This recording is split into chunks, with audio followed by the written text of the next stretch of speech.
In this video, you'll learn how to facilitate a team communication agreement. It's important to know how team members want to receive meeting information, how they want to communicate with each other outside of meetings, and how they can access the team's materials. Planning up front can save time and hassles later on. Watch how the facilitator asks for the team's input, then checks to be sure that the agreement works for everyone. At the end of the video, you'll see an example of a team communication agreement. Now we'll create a team communication agreement. This agreement will set expectations for how we want to communicate with each other and share information outside of our meetings. I'm going to ask the group a few questions and get your responses, and then we'll make sure it works for everyone. So the first question is, how do we want to create a meeting invitation or reminder? I use a paper calendar, so when we set the next meeting, I'll just put it in my calendar. And my division uses Outlook, so can you send an Outlook invitation? Oh, I use the calendar on my phone, so however it gets there, it doesn't matter to me.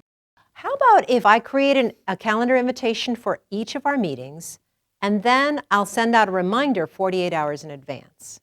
Abby, can you promise to put this in your paper calendar? Yeah, of course. Great. And Carlos, will Outlook work for you on your phone? Sure. Fabulous. The second question is, how do we want to communicate with each other outside of these meetings? So, I'm on the floor a lot, so I'll have my phone on me. So texting is best for me. I check my email usually once a day. I'm at my desk all day, so you can email me anytime.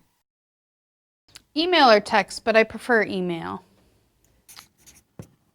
How about if we agree that we're going to use email as our primary way of communication, but use text if we need a quick reply from Carlos?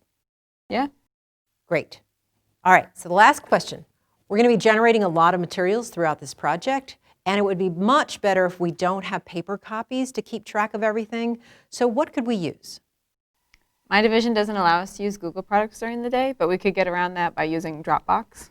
What's a Dropbox? It's a free file sharing service. You use it just like you would a folder on your computer, except it's shared across a bunch of people. If it's free, sure, let's do it. Okay, it looks like we're going to use Dropbox.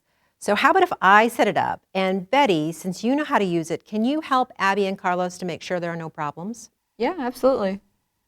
Great. Here's an example of a team communication agreement.